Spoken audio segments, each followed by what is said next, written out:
कक्षा नाइन्थ नवीं क्लास के प्रश्नावली 1.3 के सम हम कर रहे हैं। पहले 3 सवाल हम कर चुके हैं, चौथा सवाल करते हैं आज। चौथे सवाल में कहा गया है कि 0.9999 को पी बटा क्यू के रूप में लिखें या व्यक्त करें। हमने इसका नाम रख लिया x और ये हो गया समीकरण 1। नो नो नो नो जो है उसके ऊपर बार है, वो बार बार आ रहा है। अब दशमलव के बाद एक ही अंक है जो बार बार आ रहा है, तो आप 10 से गुणा कर देंगे इस तरफ भी और इस तरफ भी, दोनों तरफ। तो ये बन गया 10x। जैसे ही दशमलव इसको 10 से गुणा करेंगे तो ये दशमलव एक अंक जंप करेगा, एक अंक जंप करेगा तो ये 9.999 बन जाएगा। इसका नाम समीकरण 2 में से समीकरण 1 को आप घटा देंगे तो 10x में से x जाएगा तो 9x बच गया।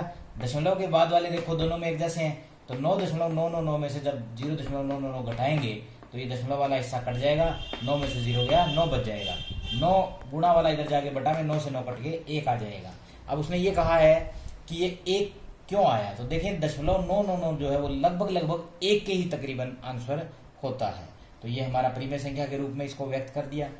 पांचवा क्वेश्चन, 1 को 17 से भाग करना है। हम इसको भाग करना करते ही जाना, ये आपका ही काम है, मैंने करके स्टार्टिंग कर दी है, बाकी आपने करना है। 1 को 17 से भाग करें तो 1 छोटा है, नहीं जाता तो 0 पे गया, दशमलव, फिर आपने 0 ले ली तो दशमलव स्टार्ट कर दिया। 10 फिर छोटा है, नहीं जाता, 0 लगा दी, एक 0 और ले ली, 100 बन गया। 17 5 85, अब चला गया तो घटा दिया आपने, 100 में से 85 घटा दिया, 15 बच गया। ऊपर से एक 0 और उतार ली, 150, ये 8 पे चला गया। अब ये 14 आ गया, फिर 0 उतार ली। इस तरह से चलाते जाना, ये 15 या 16 बार लगभग जाएगा। उसके बाद फिर वापस रिपीट होना शुरू हो जाएगा 0 5 8। तो इसने यही कहा है कि पूरा भाग करके बताओ भी कहाँ तक ये भाग होता है और कब रिपीट होना शुरू होता है। तो ये परिमेय संख्या ही है, लेकिन बटा में 17 आ रहा है तो अशांत प्रकार की है, क्योंकि बटा में 2 या 5 ही आना चाहिए, तभी दशमलव प्रसार खत्म होता है, वरना नहीं होता है। छठा क्वेश्चन भी इसी प्रकार का है। उसने ये कहा है कि परिमेय संख्याओं के बारे में लिखें जिनका शांत दशमलव प्रसार हो, जो खत्म हो जाए। तो बटा में कौन आएगा, 2 आएगा या 5 आएगा। और खास बात यह है कि वो कटनी नहीं चाहिए। जैसे 7 और 2 में जो गुणनखंड है, 7 के टुकड़े करें तो 7 गुणा 1 होगा, 2 का 2 गुणा 1 होगा। तो 1 और 1 ही चीज है जो दोनों में आ रही है। साझा गुणनखंड दोनों में केवल 1 है। जैसे ऊपर 6 होता तो 2 को 6 काट सकता था, 3 आ जाता। 5 और 11 नहीं कटते, 13 और 2 नहीं कटते आपस में। इनमें साझा गुणनखंड क्या है, सभी में 1 है।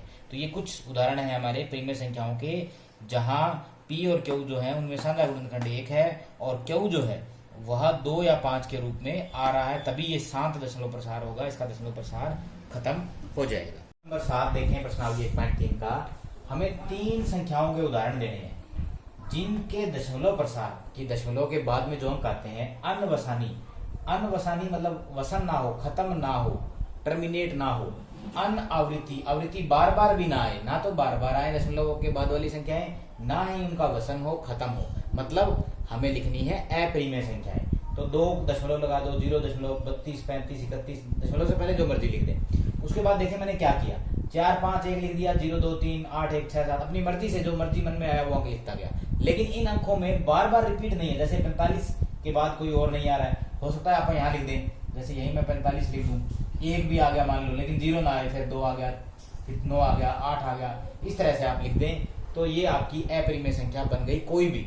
फिर मैंने 31 दशमलव लगा दिया, 101 दशमलव लगा दिया, और इस तरह से हमने संख्या लिख दी जो दांत दशमलव के बाद खत्म हो रही है। ना ही अंक 54 54 ऐसे नहीं आ रहे, रिपीट नहीं हो रहे हैं ना, आवृत्ति नहीं हो रही है। 8वां सवाल, 5/7 और 9/11 के बीच में हमें 3 संख्याएं लिखनी है जो अपरिमेय हो।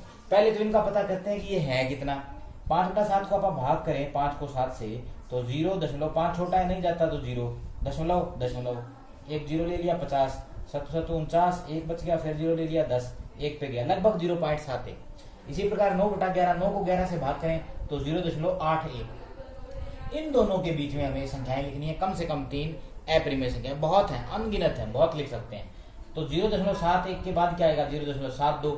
हम शुरू हो गए 0.72, फिर अपनी मर्जी से अंक लिखते गए, जो रिपीट ना हो, बस कुछ 5 7 8 अंक लिख के डॉट डॉट डॉट, मतलब लगातार ये चलता जा रहा है। 7 2 के बाद 7 3 7 4 7 5 7 6 8 1 तक जितने मर्जी लिख लें आप। तो बहुत सारी संख्याएं ऐसे आप अपने आप लिख सकते हैं। अपरिमेय संख्याएं हैं जो इन दोनों के बीच में है। 9वां सवाल में हमें बताना है कि कौन सी परिमेय और कौन सी अपरिमेय संख्या है। तो परिमेय संख्याएं है, दूसरा पार्ट है वो परिमेय है। 225 का वर्गमूल, सभी वर्गमूल वाली अपरिमेय नहीं होती है। 225 का वर्गमूल है 15, वर्गमूल 4 होता है 2, वर्गमूल 9 होता है 3, तो वो परिमेय संख्या है।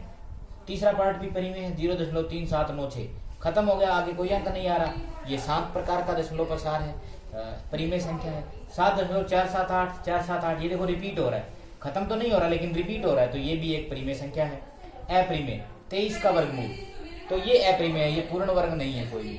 1.1010001000 अब इसमें रिपीट नहीं है, 10 10 10 10 नहीं आ रहा है बार बार, 10 के बाद 100 1 000 1 5 बार 0 ये आ रहा है। तो